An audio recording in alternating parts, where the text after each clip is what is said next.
A lot of y'all hate R. Kelly, but let's see if you hate him after you hear this. Let's get into it. A lot of these people really worship Satan. Jay-Z's friend Tata's orchestrated the hit. When R. Kelly arrived to MCC Chicago, I was on Unit 15. We initially started off discussing simple things like how the music industry is ran as far as business, but that was my way of like breaking the ice with him. Of course, I wanted to know more in-depth things like these so-called conspiracy theories. Like, do people really like sell their soul, and what do that mean when they sell their soul, and what do... Before we get into this right here is an inmate who was locked up with R. Kelly for several years. And I think he go by the name of like Ronnie Bo or something like that. But let's continue and see what he's talking about. People have to do and stuff like that. And the first time I actually addressed that to him, and so he basically sarcastically said that, what you think going on with me right now? You know what I'm saying? I wasn't in compliance with what they wanted me to do. So, you know what I'm saying, if I were to continue to live how they wanted me to live and participate in things that they wanted me to participate in, this would have never happened. You know what I mean? But that's why I'm here. You know what I'm saying? They lynching me because I tried to fall back from certain activities. A lot of those activities are what people been speculating. You know what I mean? Like, people have to degrade themselves. Some people... So it seemed like indirectly he might be saying like some of the allegations that we heard about R. Kelly might have been caused because he had to do it, or being in a certain circle, certain rituals and things like that. But let's continue. You know, it's a science behind sacrificing a loved one. Like the people who run the music industry, they, you know, some of us are Christians or Muslims. We believe in God or you know, Buddhism or whatever. But a lot of these people really worship and believe in Satan and the devil, and they have certain practices that most people wouldn't understand. Like, why would you have to sign a contract in blood? Why would you have to sacrifice a loved one? Like, most people can't even fathom the idea of that, you know what I mean? But R. Kelly confirmed it. A lot of those things go on. But you did end up writing a book. I mean, I understand it wasn't specifically about R. Kelly, but you wrote a book about kind of the industry. What does the book kind of cover? Well, I got a book out called The Holy Trap Scriptures. In that book, there's a chapter entitled The Media. So I go into the music industry and other aspects of the media in that particular chapter. But recently, I published a book called Challenging the Illuminati. I go a lot more in depth into music, the music industry, the impact and the influence that music has on the minds of people in general, especially the youth, you know what I mean, who not mature enough to think for themselves. You know, the music kind of teaches them how to think and program them to perceive life in a certain way and feel. And which that's all facts. That's why you got people like Sexy Red, you know what I mean? NBA Youngboy, you know, like all these people are here, in my opinion, to influence the outcome of what the hidden agenda is. Like, they not in the in crowd if they don't dress a certain way, act a certain way, if they don't behave in a way that make them seem like macho man and tough guys. You know, they, in today's culture, it's like you have to, well, you don't have to, but most of the youth, especially like young black kids, teenagers and young black men, they feel like you not acceptable or respected in the streets if you can't say you somebody. And that's what the music is teaching them. I go a lot into depth about things like that, and even deeper things as far as, you know, sacrifices and things of that nature. When you say sacrifice, you're talking about like sacrificing family members, sacrificing their dignity, kind of like the Katt Williams thing. How amazing is that? The Katt Williams interview. He sounded a little bit like a little bit like a crackpot, and within 6 months, boom, boom. People just start getting knocked off. You talking about the one with Shannon Sharp? Yeah, where he's saying, "Oh, wait, you wait and see." He's like, "Oh yeah, watch. People are about to start. 2000. What did he say? 2025. He said, was it? He said something like, or 2024 is the year people will be exposed. He sounded like it was sour grapes a little bit, but then within months, bam, bam, just one person after another getting hit with indictments, murder, being exposed. Katt Williams, a prophet. That was prophetic of him to speak that into existence. Like he had to see something and probably know something even. But you're absolutely right. I think that interview actually encouraged more people to speak out about things, because for so long, like, you would never expect somebody like Katt Williams to go on a show like Club Shay Shay or whatever and speak about certain things, because like even today, like a lot of podcasters tell me I can't speak about certain things, and that put me in a frame of mind that y'all compromise, y'all working for somebody. Yeah, because with today's culture, they basically letting them talk about everything. I guess, but when I think about it, they let them talk about everything that's like gang related. The whole indictment of the 60s. They'll let them talk about all that type of stuff all day. But I do see them, coming down on people that's talking about certain celebrities and stuff like that. They can't have what's making them money be compromised. You know what I'm saying? Why I can't speak about this, that, and the other. You know what I mean? I could talk about this, like, so it shows that they trying to push a certain narrative. You know what I mean? So it was like surprising knowing how the media work, and for them to allow Katt Williams to go viral off that. Usually interviews like that get banned. Like, you got to think about Jaguar Wright interview with Piers Morgan when she was exposing Jay-Z. Like, Jay-Z wasn't concerned with what she was saying at first, but when she went on Piers Morgan's show, which is like more so mainstream, now it's like, okay, now we got to do something about this, because now she reaching the world and she reaching a major audience. So people gonna start taking heed to what she's saying. Well, I don't think Katt Williams was worried, because I think, most people wouldn't say something because they'd be afraid it was career ending, right? But part of Katt Williams' interview was about how, because he wasn't willing to do these things, his career hasn't blown up the way it should have, because he's fucking hilarious, right? Like, he's one of the funniest comedians out there. And yet, why is it and he explains very clearly, like, I didn't. Yeah, he definitely does. And no, Katt has done some big roles, but with his charisma and his acting skills and his chops and stuff, he should have been in some more roles. But we all seen his career. We knew he wasn't going. We knew, you know what I'm saying? He was one of the first ones that, in my opinion, got us to this point right now. Get this role because I was unwilling to do this. Didn't get this role because I was unwilling to do this. Didn't get that, and all these other roles were going to other people, even though I was, I'm selling out arenas. I'm funny. I'm charismatic. I can act. I've been in several big films already that were hits. But because I wasn't willing to do the things, I'm not willing to wear a dress. I'm not willing to play a gay guy. I'm not willing to, like, these should be minor things that any actor will say, well, I don't want to do that. I don't want to do that.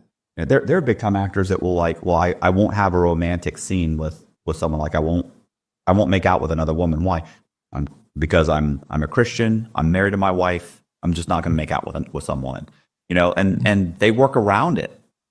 So he, I think he probably felt like he was already on a bad path, so he didn't have anything to lose. But a lot of people wouldn't say that. A lot of people that probably have the same information won't say anything because their career is going the way they want it to go. The things that you were just speaking upon with regards to Katt Williams, like, he is one of the greatest comedians of all times, and it's definitely a reason why he didn't get the opportunities that he deserved. And the same is true for R. Kelly. Like, for the record, I'm not trying to take up for R. Kelly, but a lot of the things that he spoke upon are believable to me, because R. Kelly, even to this day, he one of the most accomplished musicians, R&B singers ever, if not number one. Facts. And if it wasn't for him, not willing to do certain things, he would be at the top of the game right now, because you got to think of all the people he wrote songs for. He even wrote songs for Michael Jackson, you know what I mean? And a lot of other big name celebrities and singers, but he didn't get the rewards that he rightfully deserved. With regards to his accomplishments, like his music catalog alone was worth $1.2 billion, right? And it was worth that much before they named Jay-Z a billionaire and before they named Diddy a billionaire, But we saw R. Kelly's career start to decline, and that's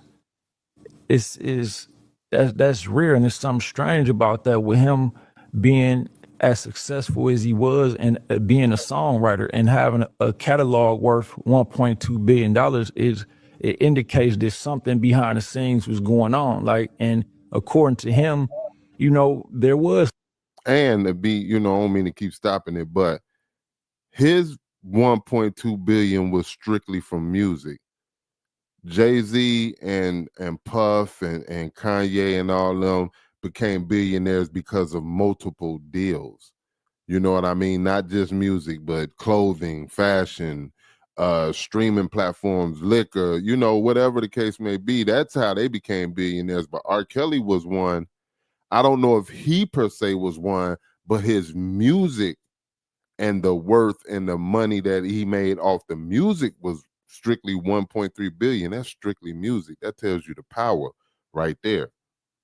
Things behind the scenes going on, and one was that he wasn't in compliance with certain agendas. He wanted to produce different type of music. They wanted him to over sexualize his music, and they actually wanted him to do some very derogatory, degrading things to be a man, you know what I'm saying? A man who respect and honor your manhood, you know what I mean? So he was punished for his lack of compliance, and the whole time we had people out here like Jay-Z, who seemingly is just a genius businessman, and he got all these accomplishments. Now he supposed to be worth $2.5 billion, and his circumstances is just now turning into what it seems like R. Kelly went through. If you could remember back in like 2001 or 2002, R. Kelly was charged back then with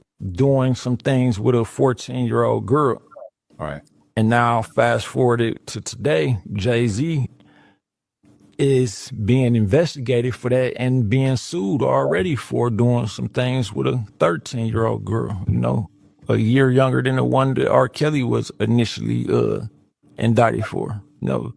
So you got to think about why now, you know what I mean? Is it because they realizing that they don't really need Jay-Z no more? Because I'm pretty sure that the incident that Jay-Z is involved in with the 13-year-old girl happened around the time that R. Kelly was charged for it. Well, they did come back and say that whole story allegedly was fake and made up. So yeah, I don't know about that one. Doing things with a 14-year-old girl. If you look at my previous interviews, like I first went viral in the beginning of 2023 about, my situation with R. Kelly.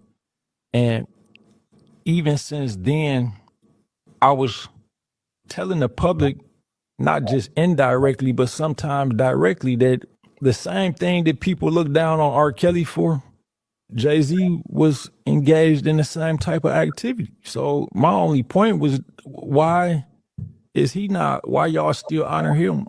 Because y'all think he didn't, or because y'all don't know? Like some of the facts was out there, like his artist Foxy Brown, you know what I mean? Even his business partner Dame Dash said he never wanted to sign Foxy Brown or didn't want dealings with her because of her age. But Jay-Z signed her. He had songs with her where they talking about sex and stuff like that, and she was only 15 at the time, and Jay-Z was 27. Not only that, facts, but allegedly Jay-Z has a son named Rymir, who been coming forward and been in the media a lot lately. And he been fighting for a paternity test for a while now, you know, and if Jay-Z was to ever take the paternity test, I'm pretty sure that Rymir would come out to be his son. But that's not the issue. The issue is that when you go back in time and you see when Rymir was born and you see how old Rymir's mother was at this time, you know, you will see that he had an underage girl pregnant all the way back then. So of course he's not gonna want to take the paternity test. You know what I mean? Because that's proof that you were a grown man with an underage girl. Yeah. See what I'm saying? Like, so here's my thoughts on the whole situation. Like, I do believe that's one of the reasons why Jay doesn't do the paternity. I mean, there was questions of alleged dealings with Beyonce at a very young age, you know, that they kept covered up. I know for a minute that he was trying to get at Aaliyah, you know. So some of these same things is, you know, some of the same myths that R. Kelly suffered from, like, you know, always, you know, being alleged that he liked it young girls and stuff like that. Some of the same energy has been floating around about Jay-Z forever. I mean, so I'm just wondering though. So my question to you guys is this. I want to know, do you think that R. Kelly got caught up in the situation because that was something that he just was into, younger girls? Or do you believe that it was a bigger picture and a bigger plot from the bigger ups? You know, once they got what they needed out of him, they were done with it. Leave it in the comment section. Let's talk about it, man. I want to know how y'all feel about R. Kelly. Do you think he deserves the time that he's getting? I mean, is he reaping what he sowed? And with like Jay-Z, do you think that anything could happen to Jay-Z? Do you think the same thing and the same fate could happen to him? I mean, look at Diddy, look at Kells, like they did it to Bill Cosby. I mean, are these things that people are really doing, or is this just a bigger plot against the black man that, you know, makes a lot of money and stuff like that? Let's talk about that in the comment section, man. I promise you, I'm gonna try to reply to everybody's comment. Let's talk about it. How y'all feel about this whole situation, man? And your boy Katt, to me, yeah, he had the Shannon Sharp interview, but let's be real, y'all. Katt been exposing stuff since he been in the game. Like, let's be real. We ain't gonna stop that right there. You know what I'm saying? Much props to him as well. But on that note, it's your boy Kaotic One. This right here is the KMHP TV YouTube channel right here today, and we reacted to your boy R. Kelly and Jay-Z and Katt Williams. Shout out to, what's his name? Ronnie Bo. And shout out to Matthew Cox on the footage. You feel what I'm saying? Until the next video, it's your boy Kaotic, and I'ma holla. Peace. Oh, yeah. Before I go, hit that subscribe button. Hit the notification bell. Make sure it turn color so you'll be notified when we drop these videos. You feel me?